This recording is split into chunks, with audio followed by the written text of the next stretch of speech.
Now I have with me here this evening Father Pat Kelleher. Father Pat Kelleher has spent a very, very great part of his life on the African missions and is currently in London. But I'll ask Pat all about Africa now, maybe in particular. Pat, you're most welcome to local television.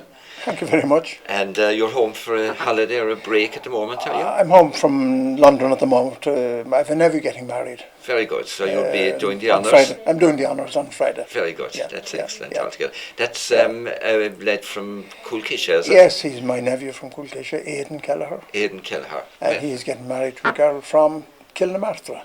Very good. From a girl called Angela McCarthy. Excellent. From Candrummy. So you'll have a great day. I think there's going to be a big day. A lot of young people are going to be there and they're looking forward to it. That's great. Yeah, and we wish them the very best of luck. Well, thank you. I'll pass on your regards. Thanks, Father Pat. Yeah. Father Pat, you're kind of a native of this area. Where were you born? I was born in Kulavukik. Yes. And I lived my early years in Kulavukik. Went to school in Kulavukik. Yes. Until I was 10, I think, and then I cycled from Kulavukik to Macroom for 2 full years. Right. 5th class and 6th class. To primary school? To primary school here in Macroom. All right. There was Brother Alexander was one of them, and Brother Fleming, Brendan was the other man. Yes. And did you come on then to a secondary school in Macroom as well? No. I was sent off then to St. Coleman's Fermoy. Yes. And I spent 6 years in Coleman's Fermoy. Yes. And after that? After that, I went on to St. Patrick's Missionary Society, Kiltegan and County Wicklow. So you went for the priesthood? I went on to the priesthood there. Where do you think you got your vocation? I suppose there was always, a kind of religion connected to the family. They had cousins and relations who were nuns and priests. Yes. And I suppose it was talked about a bit. Mm-hmm. But I remember being in St. Coleman's Fermoy, one priest coming to give us a talk about vocations. Every year you'd have priests coming around looking for priests for England or for America or for some places. I remember a priest coming, he's talking about Africa and about St. Patrick's Missionary Society. And even today I still see him sitting or talking at the front of the study hall. And whatever he said on that day, I said, that's it, that's where I'm going. And I followed. Right. You know? So, and you did that via Kiltegan? I did that, went on to Kiltegan. How many years? It's been 7 years in Kiltegan. Yes. And then I was sent off to East Africa. Yes.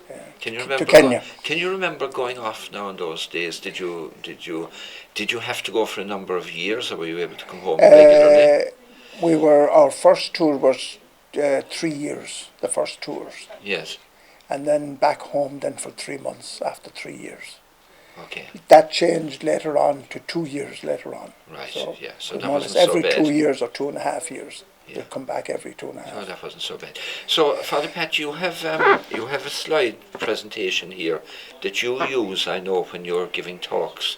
And maybe you could just give us a flavour now of what your life was like in Africa, where you were located, and the kind of life that people had out there. Yes, I have lots of slides. I think I've missed the very first one here, but this is a kind of a shot of Kenya, the whole of Kenya, and the language areas of the country.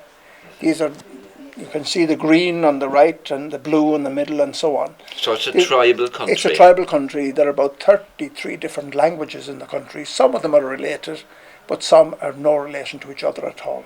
So that is one of the things about Kenya. Okay. So it gives you an idea. And then I worked in a diocese called Kitui. You'll see it here, the red thing at the bottom, the middle bottom there. That's where Kitui is. It's an area of about 220 miles by about 120.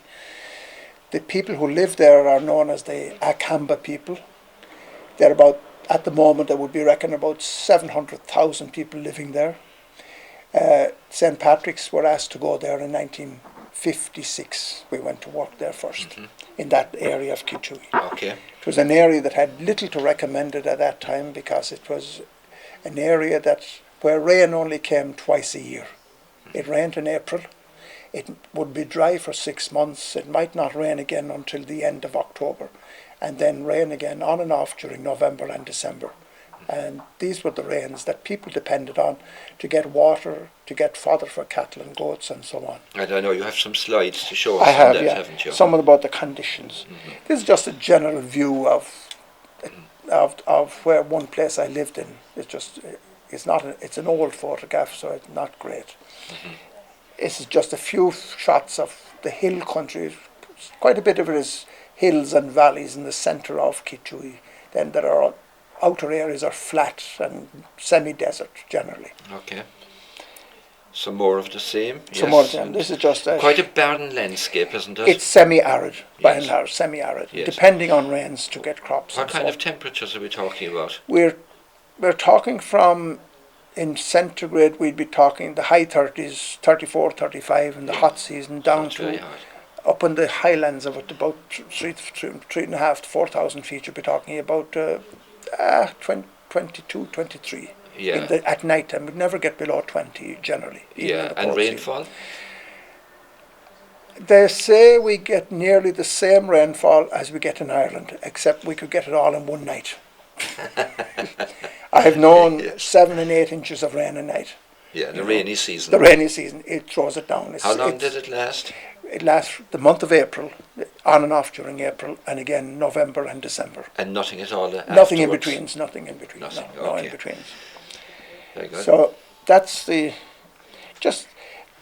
then part of the development that took place in Kitui was through schools, the building up of schools, building up of medical care for people, and also the building up of the church in Kitui. These were the 3 main areas we worked And you were involved in that work? I was involved in that work over the years, from 1963 to 1999. Yeah, and what's on this slide? This one now is a shot of the Mercy Sisters Hospital. The Mercy Sisters were from Sligo. They volunteered to come and build a hospital. So you can see the hospital on the right. The convent is next to it. The church is there. And that's a hospital now that has been built up to more than 300 beds. It's a very, very good place indeed. I know that Sister Yeah. Bridget from the local primary school spent a couple of years in Kenya. yeah, We had her on local television last year. So it's quite possible she visited Oh, those she would have areas visited now. there, but from what I hear, she might have been kind of organising the other things rather than actually working, say, in the hospital area. She may Yes. have been there for a short time. Yes, well, I think she was. I Yeah. think she was involved in technology and IT Oh, well, then and developing that. Yes, so, she might have been setting so it's up quite there. possible that Yeah, she may have yeah, been setting Setting up some of something that. there. So, Father Pat, what else do you have to show us here? Just gives you a shot of the dry season, the flatlands, there's grass if you like. Yeah, But when the rains fail, I jumped it. that's okay. No, don't worry. This is just a road, example of a road, and the bush, if you like, around it. Yes. This is a typical homestead of people. You have the round hut. What is that roof waterproof? Oh, very waterproof, yeah. Is it? If it's fairly fresh, if it's there for a couple of years, it's waterproof. But if it stays too much longer, the grass tends to dry out Yes. and break up. So And even in the rain, even in those heavy torrential rains, it it will doesn't be come very through. difficult to come through. No, if it's fairly well done, it won't come through. Very It'll good. run Yeah. off, yes. Of course, are there single-roomed houses, or are there more rooms than that? Generally single, but or the big round houses would have 2 rooms. The larger round houses would have 2 yeah. rooms in them, you know. Yeah. Transport, as it has come up, Yes. Yes. Excellent. Yeah. in an area I lived in for about 5 years, this was the only public transport people had. This was the only public transport. And this old truck chugged around from market to market, bringing people and their goods and their goats back and forth to different markets. So there's a lot of stories connected with it, but I haven't time here for But them. Father Pat, if it was the only transport, how did he get his diesel? Diesel was nearby. It was just 70 miles up the road. It wasn't too far away. Yes. Okay. You know, so 70 miles. yeah, well, Yeah. yeah. It obviously is a great old workhorse, all the same. Oh, isn't it was, that but he truck? wouldn't go that distance. He Where collected would he somewhere have- along the way. Where would he have got it? As far as I know, they may have got it from the ex-army stock. All right. You Okay. know, it might have been ex-army. Yeah, speaking of which, is Kenya peaceful or is it It's safe? peaceful at present, yes, but they had problems with the elections 4 years ago. Yes, I remember that. So there were tribal clashes over land, and that's not completely settled yet. Did you feel safe there? Our area didn't come into our area at all. Right. You know, we hardly knew these things were going on. They were up country. Yeah, Our but area, I mean, you travelled extensively now within that, fair, that not a bit. diocese I would there. on our own diocese, Yes. yes, I would travel So all that- of it, but we'd have no problems. There's one tribe, one group, no problems. You had know. no problem at Not all? really, no. Would you no. sort of head off home at night on Oh your yeah, motorbike? you'd have no trouble going on a bike at night. Or, No problem. Yeah, you're only dangerous falling off, I suppose, falling off a motorbike and getting injured or Okay, something. all right. But if you Okay. did have a problem, right, people will look after you. You have Yeah, no problem. very good. Really. Now, you have some more? Just a shot of transport, typically what happens in the wet season. In trouble. This is a main road when the rains come. When you say main road now, how main is that road? As It they would say? be equivalent to, I suppose, almost equivalent of a road between, say, Cork and Mallow or Cork and Fermoy or Cork and Where was Law, it running? Where was it running? running Kitui to Kibwezi to Mombasa. Okay. It's a main route. Okay. And it becomes like that in the wet season when trucks get stuck and they're digging it out, and you have a lot of fun. Very good. Yeah. I've just a few shots of water and the water problems of people. Yes. It's not. Okay, now what's this? This is where typical dry river, where people actually get their water from. If they're in many of these rivers, when the rains are finished and the rivers go dry, they have to dig into the sand to get water. And this is one of the places they get them. This is typical of a dry riverbed. When the rains are finished, the water has gone through and there's no water. A river in flood. When the rains come, it mightn't be raining here in this particular place, but it would have rained maybe 60 miles away. When the water would come through, you get a flood like this, will sweep all before it. So, just before you leave that shot there seems to be a road going across. There's that. a road across that. Did you take this photograph? I took this photograph on a Sunday afternoon. I'd gone out in the morning somewhere for Mass, and I was due back at about 3 or 4 o'clock in the afternoon. And when I came back in the afternoon, this is what I met. I couldn't cross. No water in the morning. There was not a drop of water, and no rain at night. And no torrential floods in the torrential afternoon. in the afternoon, because it came from about 60 miles away, where So- there was rain at night, and I didn't know about that. So what did you do? You just wait until the river goes down. You wait till How long? 2, 3, 4 hours maybe, All right. and then you cross. Okay. Back Sit home. down and eat a few bananas and. Well, people find something. People will look after you. You're trying, Okay. people will help you. Very good. Yeah, excellent. And when you That tells its own story. it tells its own story, I Doesn't suppose, in it? the whole of war. This tells its own story too, I suppose. Crossings where cement was put and get cut and broken by the river. Yeah. People get their water from all kinds of sources, from wells and from dams and from rock catchments and from dams that people have built. So this is just a dam from a rock that was built at the base of a rock, and this is the rock itself with the water at the base. And this water is used by cattle and goats as well as people. You can see them probably getting their water at the edge of it. Yeah. So does that mean that the water is? It obviously means the water has to be dirty if the cows are in around it. And I mean, are they conscious of boiling water before drinking it, or not really, no? not really, not always. No. So I mean, do they Well, get sick? Do they we get often sick? joke about water in the sense that water looks dirty. If you leave it sit for a half an hour or an hour, the dirt sinks to the bottom, so you now have clean water. Yes. Okay.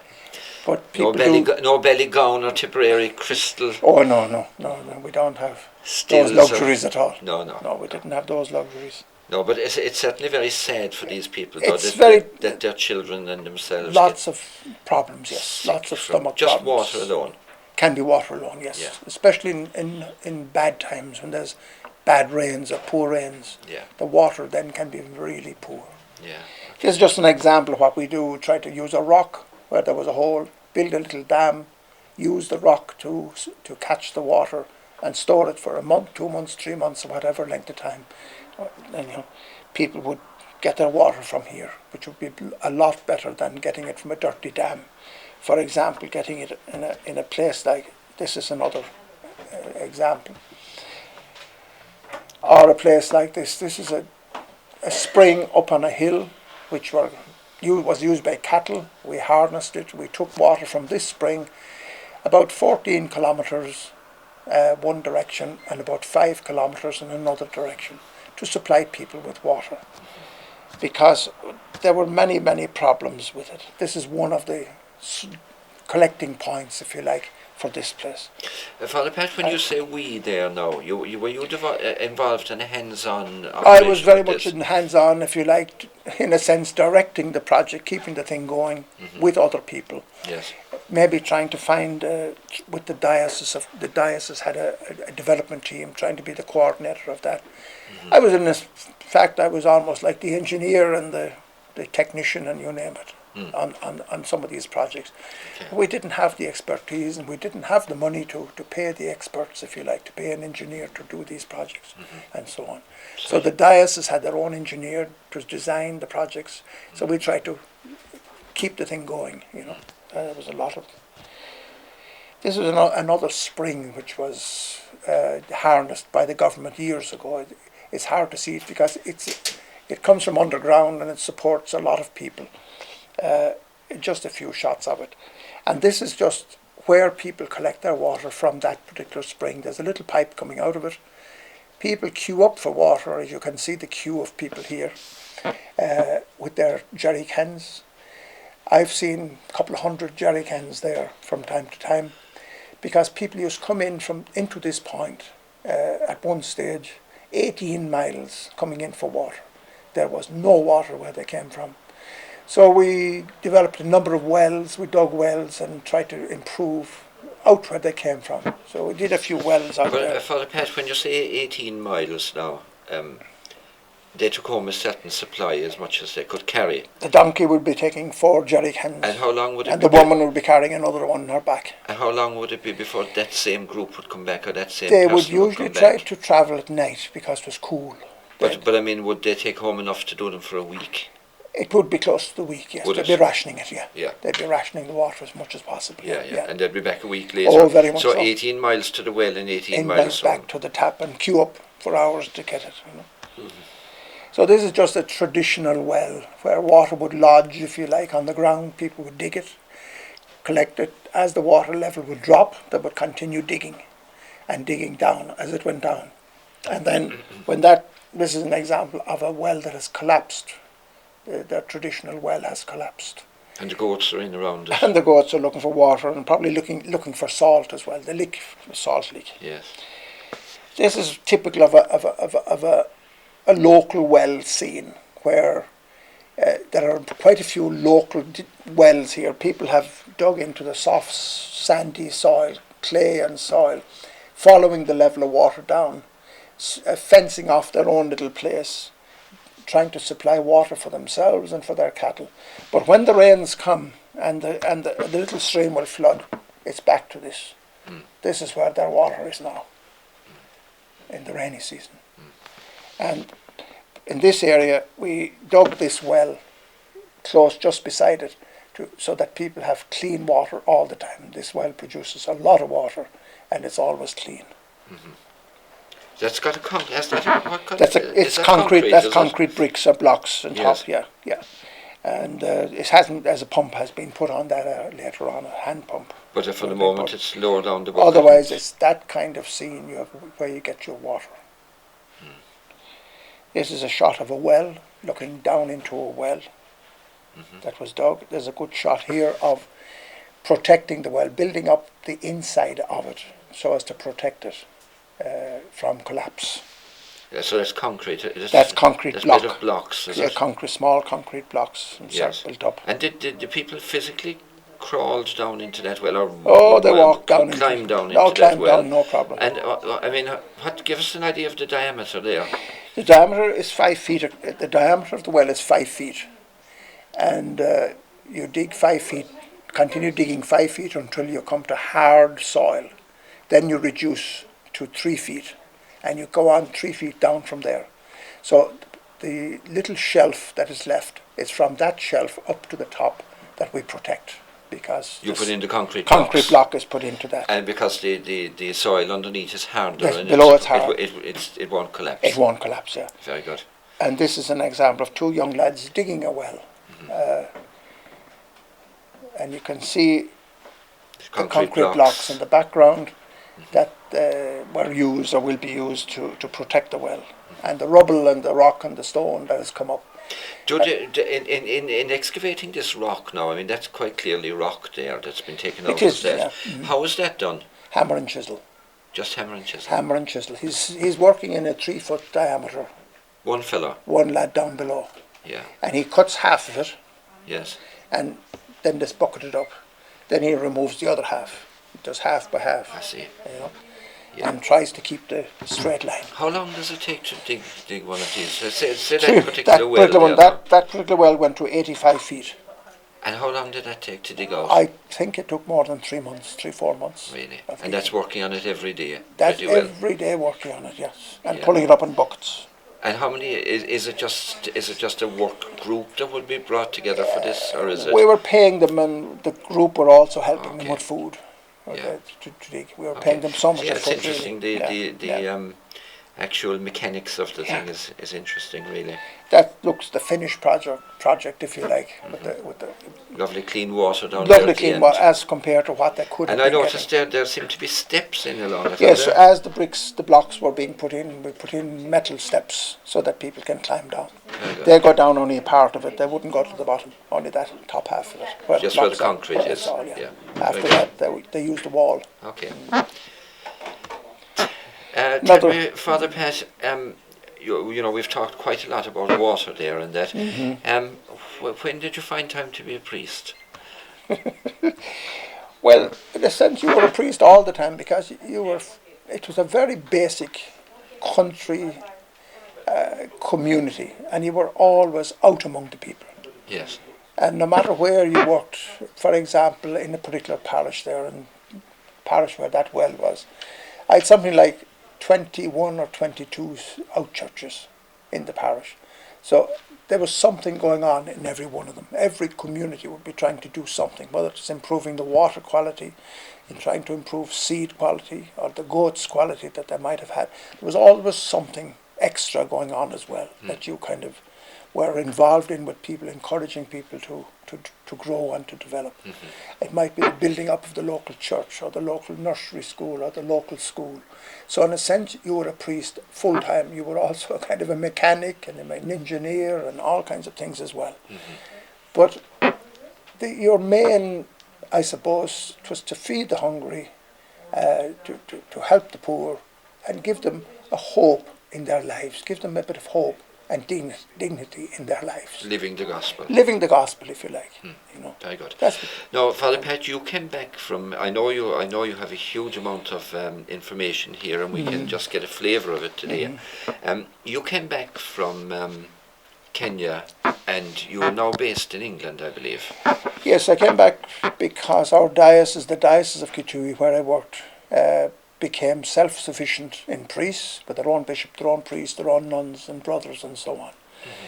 And we were being withdrawn or sent to other territories. I was asked in 1999 to do a short stint, help doing promotion work for the society in Ireland. And that took 5.5 years to get out of it. Right. Then I was asked to go to England for a short time, and I'm my 5th year now in England. Okay. So when you say promotion work in England and in Ireland, are you talking about visiting schools? In Ireland, it was talking in the parishes and also talking to school children, all the schools in the particular parish, arranging to talk to those and show them slides or whatever. In England, it's mainly talking only in churches. We don't go to schools in England at the moment. It must be very gratifying for you all the same, and very satisfying to have made yourself redundant in Kenya. We didn't like it when it happened, I suppose, but when you look back on it, and you look back on the growth and the change that has taken place in the area that you worked in, you feel, you were part of that growth and that development. And nobody can take it from you, if you like, that you were part of a terrific growth in with people. They grew too. Like there were more schools, more wells, more churches. People had a better quality of life and a bit of hope and dignity in their lives. So a life worth living for Father Pat Kelleher. Father Pat, thanks very much for being with us today.